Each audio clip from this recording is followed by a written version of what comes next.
know Dan Curtis? It was about 1987 or 1988. I had just got back from working for World Class Championship Wrestling down in Texas, and Dan came up to me at a show that was being promoted by Coach Kurt and told me he saw me on TV and he introduced himself to me. Back then, we all had to be licensed by the state of Michigan. And Dan was always, when he first got into business, he was the official timekeeper. He was actually licensed by the state of Michigan as a timekeeper. And that's how Dan started coming to the wrestling shows. My favorite moment of Dan has to be the show we did in Fraser. It was the Outlaws against the Wild Bunch, and of course Dan was our manager, as always, whether we were the Nightmares or the Outlaws, he was always our manager. And we came out with a box, and it was a big surprise for, I believe, White Lightning. I'm not sure, but that was a lot of fun. That was one of the more fun shows we had. Rock Stevens trying to run over Mickey Doyle with the Zamboni, and that show, that had to be the best show we did. As they are accompanied by their new manager, the Gypsy. Strange association, I think. Tell me about it. Nothing strange here except you, Howdy Doody. Here we go again. For the past year, there's a tag team called the Nightmares who have chased the Mild Bunch from coast to coast and border to border. Frankly, the Nightmares are tired of the Mild Bunch running away from them. They want them out of the picture. They came to me because they know the Gypsy gets the job done. They said, Gypsy, we want you to go out and find a couple of mercenaries. We want you to go out and find a couple of bounty hunters to get rid of the Mild Bunch. So I went from coast to coast. I ended up in the seedy desert out in Arizona where I found these two. I'd like to introduce you to the bounty hunters. Woody Lee, Bobby Lee. They don't talk much. They just take money and kick butt. And that's what's going to happen tonight against the Mild Bunch. Any other questions, Howdy? I guess you've answered them all. Phil? I think Dan's talent would have taken him farther than the local scene. I truly believe Dan would be promoting to TNA wrestling today, if not the WWE. But Dan had the knack. I promoted the CWF with Dan, and Dan's vision was always more grand than everybody else's. That's what took him into with the ICP, with the Hellfire Wrestling. And Dan would be a lot farther along than the local scene today if he was still around. I'd say it had to be 1992, something like that. I had originally met Coach Kurt back at Azteca Hall. Sweet Daddy Malcolm Monroe was running Midwest Championship Wrestling there.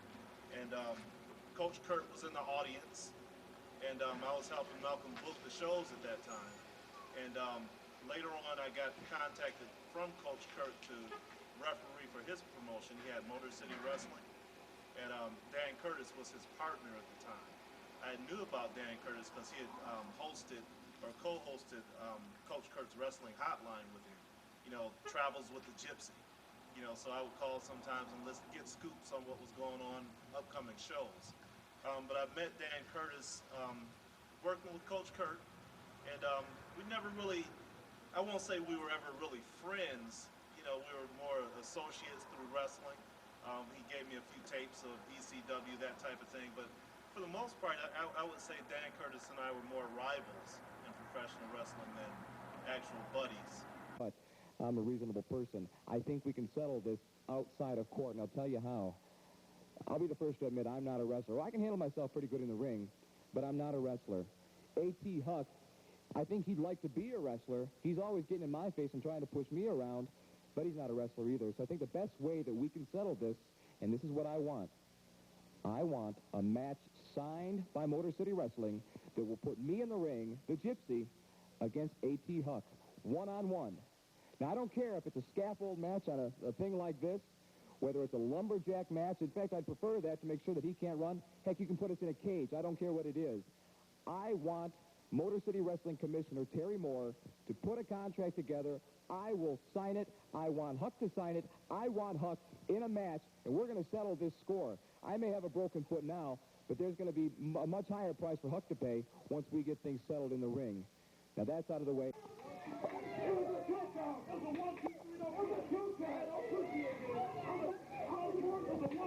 The Gypsy, you got to get in the ring. Irish Mickey Doyle gets 5 minutes with you, buddy. That's the way it goes down. Kicking his ass, you know, to be quite honest. You know, we had a little feud going on where I got to whip him. They said that, what was that? Coach Kurt said that Dan Curtis beat me like 30 straight times or something like that. We actually had a match down in Ohio, Jackson Center, Ohio, where I believe if somebody beat somebody else, do you remember who it was, Nick? I don't remember who it was, but if they beat this other guy, I got to wrestle Dan Curtis. And pretty much I whipped his butt for most of the match, and then I believe Irish Mickey Doyle turned on me and knocked me out and Gypsy pinned me. That was the one match we actually had. All right, Probably wrestling-wise. working in one of the local promotions, you know, doing just what we're all doing. Most of us have been in the business now for 15 plus years, 16 years. Dan may have been in a little longer, but he probably still been doing the same thing, working local shows. You know, Dan was a long story, but the short story was that I lived in the Grand Rapids area.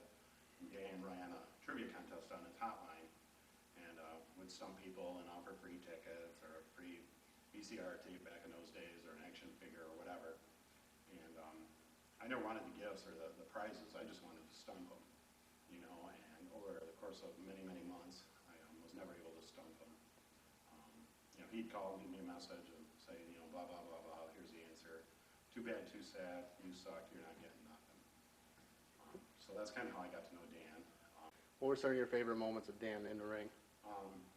One that really stands out is Gypsy was managing Killer Kinerick and some other guys too, maybe like Mike Legacy, and some of those that I can't really call, but the Kinerick thing stood out quite a bit because I always liked Kinerick as a good worker, thought he was pretty underrated. But Gypsy brought out the best in him, you know, they complemented each other really well. And I can remember at the Warren YMCA, they were building a feud with Tommy Starr, Death Dealer Tommy Starr, with a kendo stick, and the whole match, several matches over several months were built around that stick. And the blow-off to the feud was Gypsy having an axe and proceeded to chop the kendo stick in two. You know, and of course that escalated with Death Dealer, and pretty much that was the blow-off to the feud, and Kinerick was left for dead. Memories of the East Coast invasion. There was quite a bit of memories of that. That's the only time that I actually saw Dan in the ring, officially, you know, in a scheduled match. You know, 4 guys against 4 guys in a cage, War Games kind of thing, if I remember. I don't have a lot of specific memories, but I remember Dan being in the ring with Dave Prazak. I remember, you know, Monster Houses back then. You know, wrestling was really hot then. You know, that whole East Coast invasion angle was really good for a long time. Okay. How did Hellfighter come about? I think Dan wanted good quality shows and was tired of some of the egos and things that come with local wrestling. You know, no shows. I think he was dedicated to put on a good product, you know, wanted good shows. And, you know, was able to hook up with the Clowns and, you know, had pretty good financial backing that way. And was able to put on a couple good shows with some money from the Clowns and brought in a lot of good talent like Joy Matthews and Christian York, Reckless Youth, Mike Quackenbush. And guys had a phenomenal tag match at Hellfire. Put a chokehold on a Twigger Maris. Reckless Youth, the vicious armbar onto the Nighthawk. What is Mark Warzera?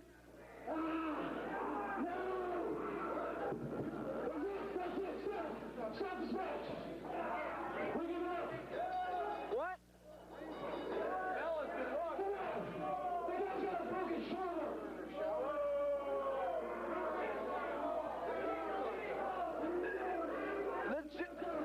The Gypsy just gave up the match! The guy's got a broken shoulder! The Gypsy just gave up the match for Team NSWA! Team ECI has just won control of the NSWA! You can't back out now, it's too late! I'm not gonna let you go anymore! I'm a coward!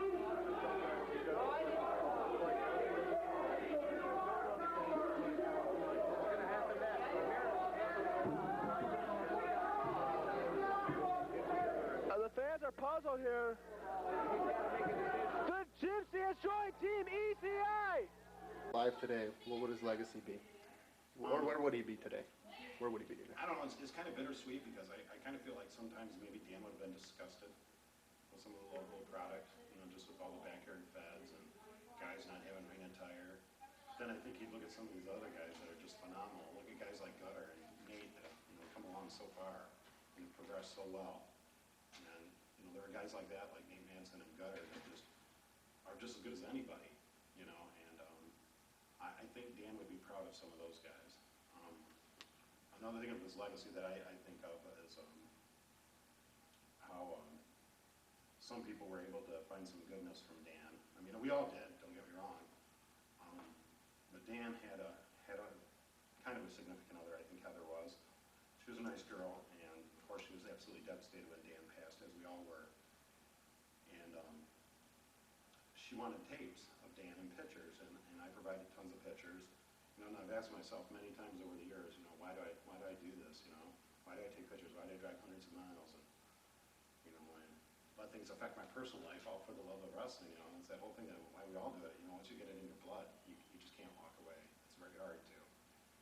And when Dan passed, a lot of folks wanted pictures, and I was able to provide that. And that gave me a good feeling that that was kind of a legacy that could carry on through my pictures.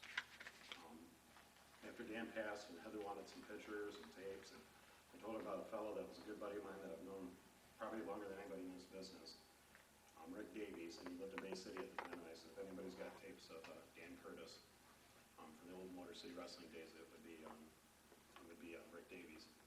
And they, you know, hooked up through the mail, got some tapes, became friends over a period of time, became significant others, and got married. And every time I see them together, I think of Dan. Every time I hear Davies talk about Gypsy's cat, you know, I think he's still got the cat, but you know, there's all kinds of a little bit of Dan that lives in a lot of us. To know Dan. Wow.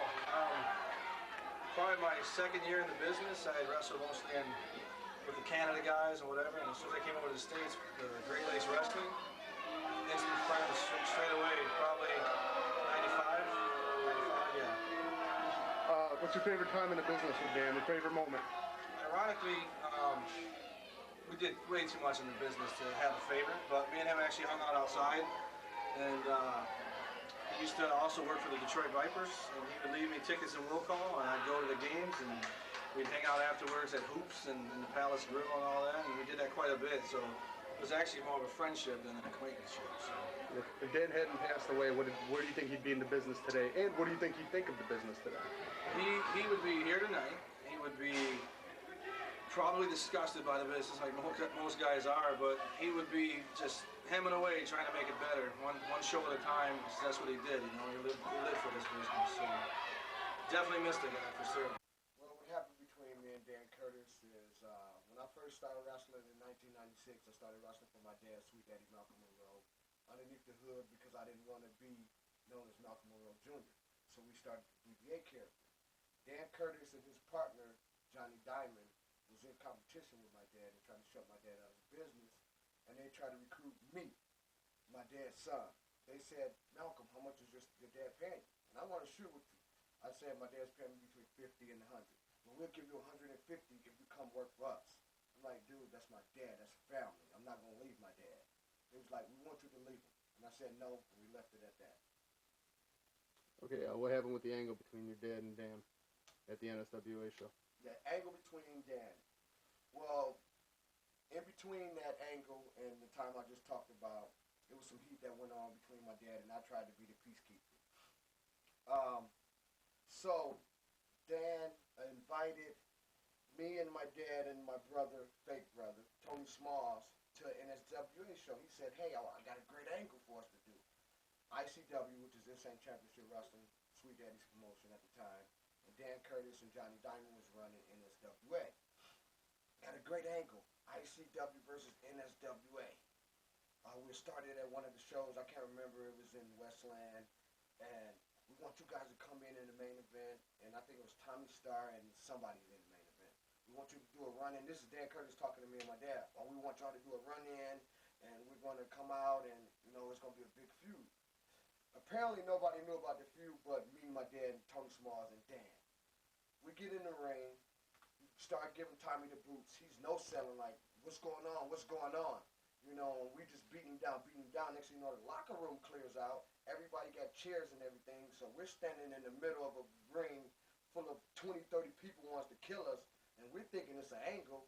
Come to find out, no one knew about the angle, but Dan didn't tell no one. So that was a setup to set me and my dad up. Who's this now? More of the West Siders, I believe. Going to work on the Death Dealer as the other two stand by. Here comes Malcolm Monroe.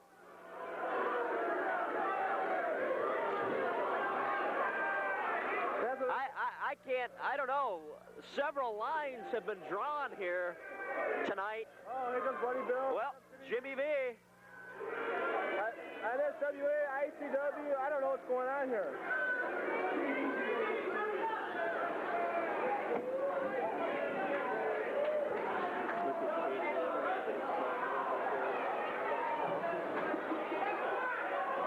Well, we've got a standoff. Yeah.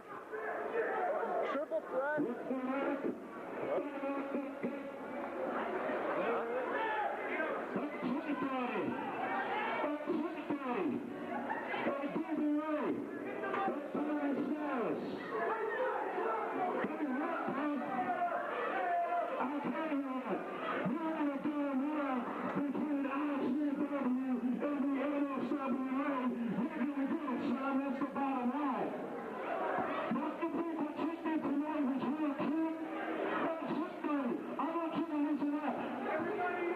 Johnny Diamond back out here.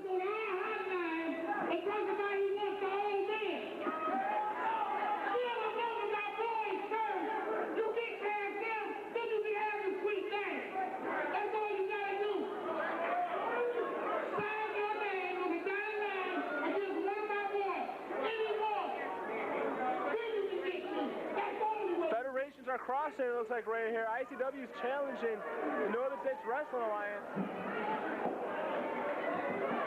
I don't know what to say of this right here. This is a bunch of bullshit. First off, to deal with you, the only time anybody ever gave a damn about ICW is when JP, I, and the Death Dealer showed up at your house.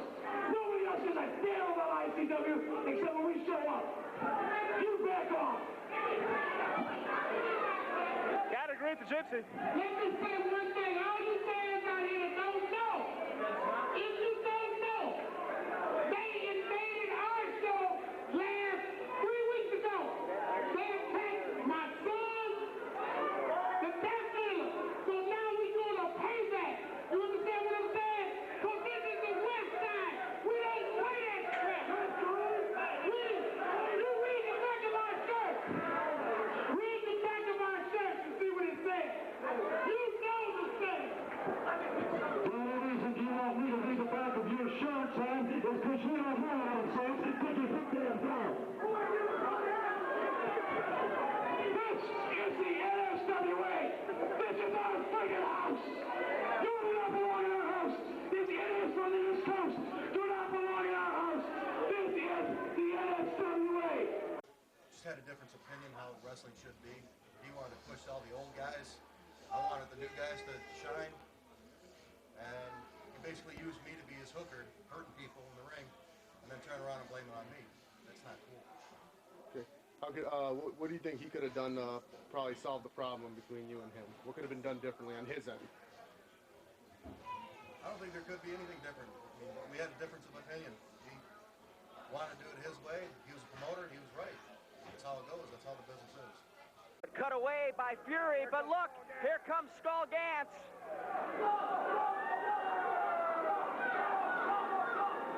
Making the save here by the looks of things. It says he wants that number 2. I think he's already got it, but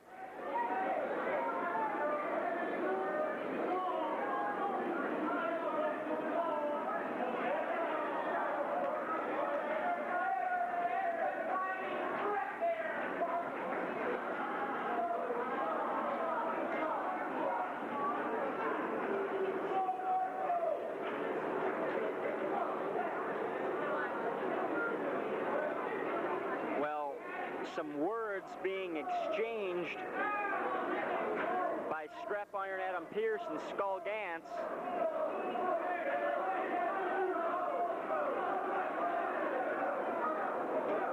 And we've seen this before. The Skull getting hot seat productions off of an opponent, and then, well, And they're friends. And yep. That's nice.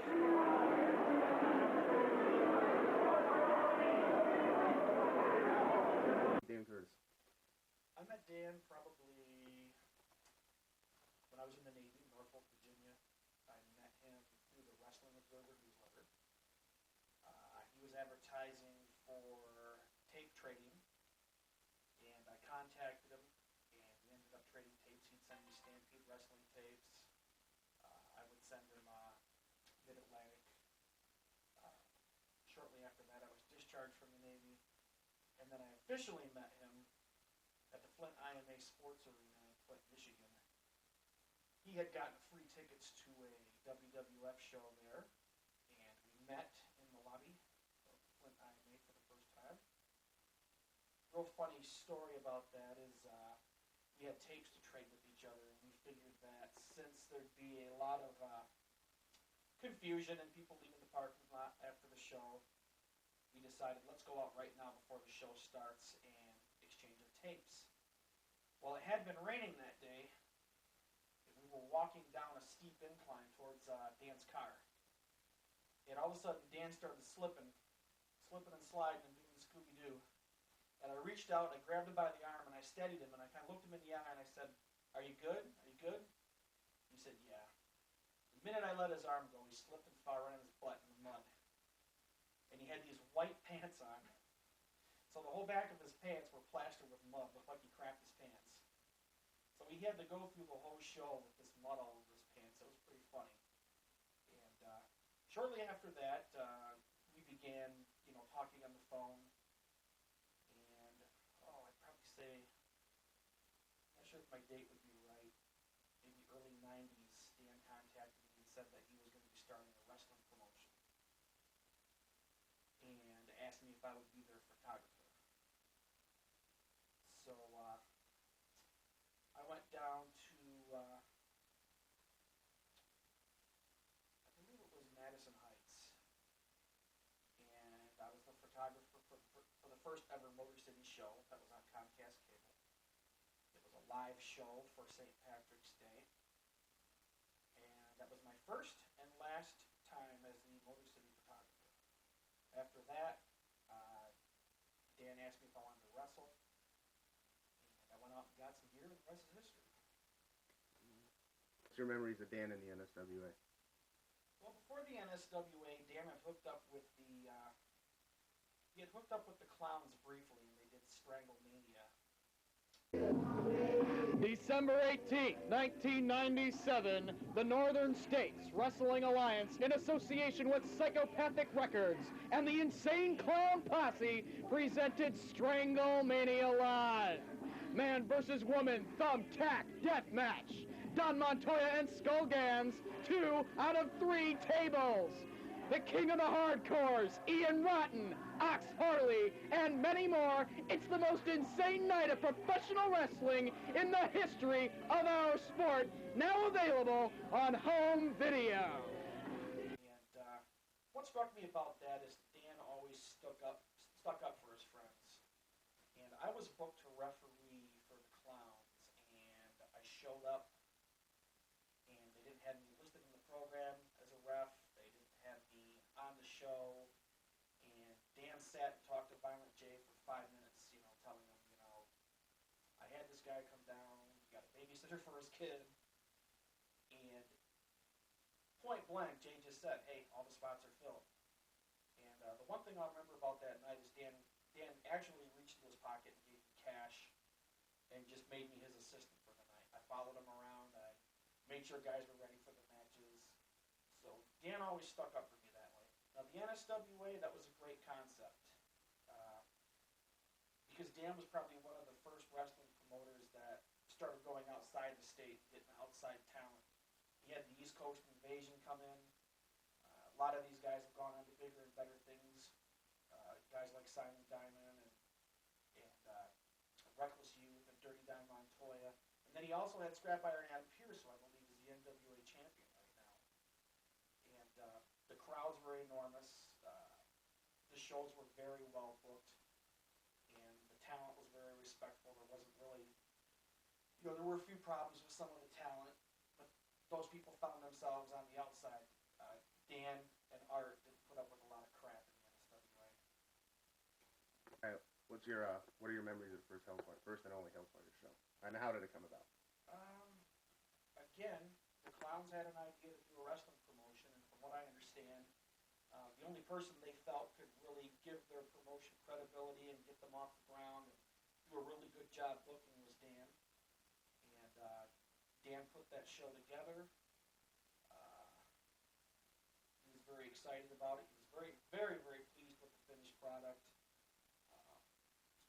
It was such a good collaboration with Dan and the Clowns, and that after Dan's passing, there wasn't even any talk of keeping Hellfire alive. It died with Dan, and I think it should have died with Dan. And but it was a good promotion, and it featured a lot of the same talent from NSWA and a lot of new people also. I think Dan would be very disappointed with the way the business as a whole is. You've got wrestling in Japan. They hardly use any foreigners anymore. It's closed. You have a very few actual Americans that go over there, whereas in the past, the Americans used to be the stars on the show. You've got, in the States, you've got the WWE, which is a standalone promotion now. It's the big promotion. You got TNA, which, to me, I don't think Dan would really care for the booking of TNA. And locally, I think Dan would be very disappointed with how many promotions there are in Michigan. The quality of the promotions, a lot of them use the same talent. This promotion, there's a baby face 12 miles down the road. Same guy goes down the road for another promotion and he's a heel. There's no consistency. And there's a lot of backyard talent that's getting in. I think Dan would be very upset about that. Dan used to have a 1-800, 438 line where he would talk about things. And I think Dan would really be ripping on these promotions. Not just the backyard ones, but the promotions that run shows and use 3 or 4 backyarders, and then the rest of the town is local talent, established stars. And that's one of the criticisms that I have. If we're going to be against backyard wrestling and backyard wrestlers opening their own promotions and buying wrestling rings, then I think we have to be consistent, and we have to start holding other people in our business accountable for going to these backyard shows and working on them. Because if it's wrong to say that backyard wrestlers can run shows, then it should be equally wrong for these established stars and these veterans to go and work these shows. I think Dan would be very adamant and very pointedly critical of promotions that do this. I think there's probably at least 2 or 3 promotions in the state of Michigan that Dan would probably support, work for, book for, or be happy that they're doing very well. Me and Dan have a long history together for the time that we were together on this planet Earth that God has provided for us. I broke in 94. I was taping the shows. Mark eventually became selling the tapes. And Dan took me under his wing at the time. He was a manager. He was promoting. And took a liking to me because he knew I liked the rest of the business. And at that time, I was just a punk kid, in the locker room. And God bless Dan Curtis for helping me get into this business. Because if it wasn't for Dan Curtis, I wouldn't have accomplished all the things I've accomplished, like TNA and Ring of Honor and CZW and IWA, and being in video games and being on MTV and all the other things. So, Dan, I had a rough childhood. My father and me never really got along that well. Now we have a great relationship, but in the teenage years, sometimes, parents and kids tend to fall out. Dan was honestly a great father figure for me. There was a time, like I was saying, I was like probably 15 years old. Dan was older, and for where a father needs to teach a son about life, my dad wasn't there at the time, you know, for reasons I don't want to talk about. But Dan was there, and you know, not only did he take me under his wing in the wrestling business, you know, but in life, you know, he really taught me a lot.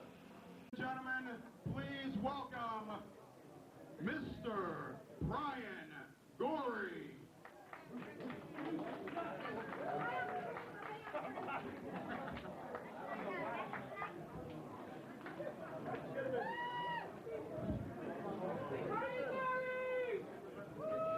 Well, thanks everyone for coming out tonight. I'm here to induct Dan Curtis into the Michigan Hall of Fame.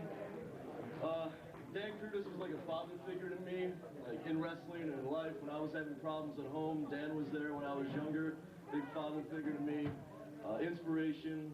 Around here, he packed the Wayne Ford Civic League. He sold out St. Andrews Hall. In his day, he was a top player around Michigan. And I'm sure if he was here today, he'd probably be like, why are you inducting me? There's Bobo Brazil. There's Pampero Furbo. The Mighty Igor. Greg Smizzy. For God's sakes. But anyway, on behalf of Dan Curtis, thank you very much, and enjoy the show. Ladies and gentlemen, Brian Gorey. Your favorite moment that stands out in the ring with Dan would be? There's a ton. Like I said earlier, you know, Dan took me under his wing. Dan gave me a break in the NSWA back when that was running. He had me be the East Coast Invasion ring announcer when they were feuding with Michigan. He gave me a role as kind of like his lackey. It was called 3D, Dumb, Dumber, and Dumbest.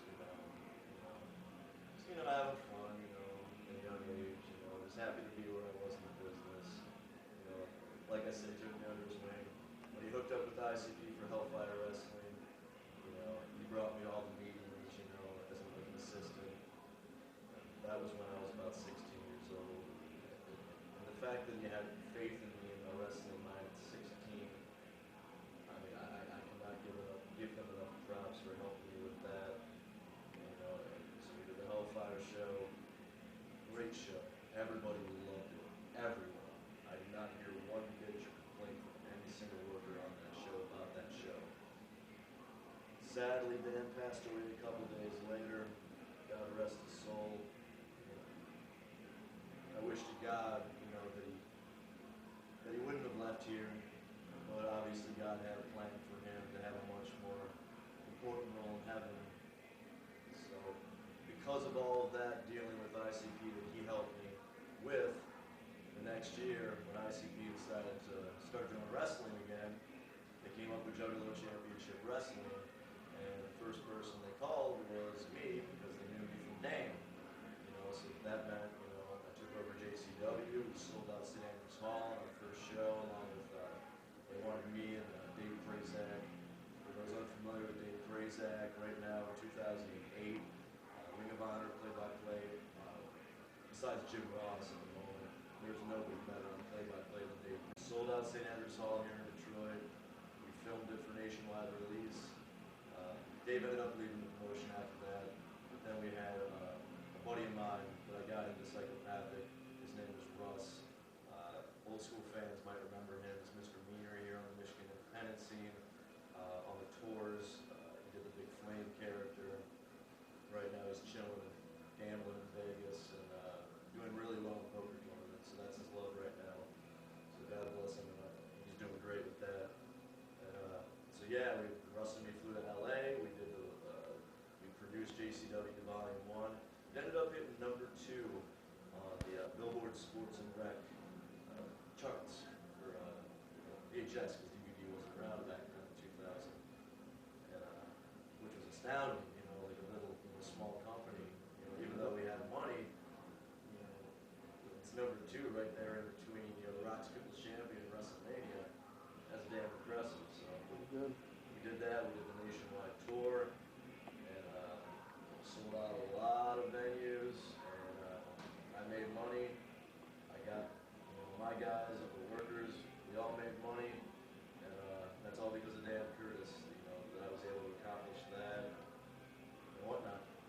Dan was still alive and with us today, where do you think he'd be in the local scene? Or do you think he would have moved on to TNA or possibly Ring of Honor, doing booking or something like that? The only place for Dan Curtis to go in the wrestling business was up.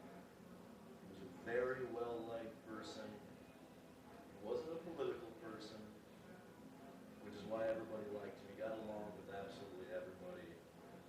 You know, I can't predict the future, but obviously Dan Curtis would have moved into a very prominent role in the wrestling business, and would have been well respected by more people that hadn't met him now, but would have met him. And yeah, he definitely had a job somewhere because he was a very talented person with a great wrestling mind that got it. He understood the wrestling business. I'm going to make this short and sweet. First off, I don't care whether it's J.J. Ford with ICW. I don't care whether it's Jeffrey Scott with the Ontario Wrestling Alliance. I don't even care if it's my good friends from AWOL, who I know love me. I want to thank each and every one of you for coming out here tonight, supporting the Northern States Wrestling Alliance, and supporting independent wrestling. So I don't care if you like me, you hate me, you give a damn about me, come out and support our show, and I love each and every one of you.